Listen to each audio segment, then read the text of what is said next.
হেই viewers, আমরা আজকে রয়েছি চুয়াডাঙ্গা জেলার আলমডাঙ্গা উপজেলার সেই বিখ্যাত সাতকবর থেকে এগিয়ে মানোয়ার ভাইয়ের পুকুরের পাশে।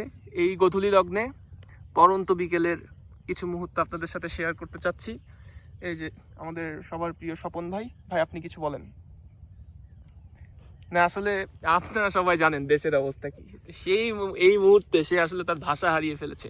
আমি নিজেও ভাষা হারিয়ে ফেলেছি, কিন্তু সামান্য গঞ্জিকা সেবন করায় আমার ভাষা আমি আবার ফিরে পেয়েছি। এবং এই যে আপনাদের মাঝে এই প্রকৃতিগত চিত্র দেখাচ্ছি। সারা দেশে আন্দোলন চলছে,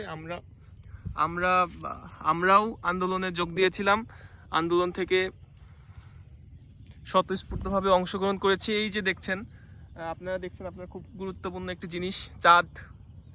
আবার এই পাশে আপনারা দেখছেন সূর্য।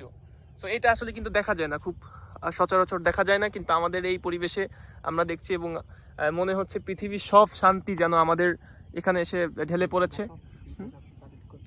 আর চারিদিকের ভিউটা দেখেন, বিভিন্ন পাখি কিন্তু আমরা দেখছি যে পাখি এখন জানেন আপনারা যে সন্ধ্যার সময় পাখি হচ্ছে বাসায় যায়। তো ওই পাখিগুলা কিন্তু এখন তাদের নিড়ে ফিরে যাচ্ছে।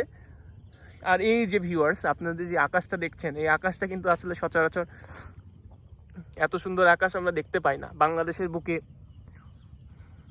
আমরা চাই বাংলাদেশের সব কিছুতেই এরকম আকাশ ফিরে আসুক এবং শুভকামনা। এবং আপনাদের সবার জন্য দোয়া রইল।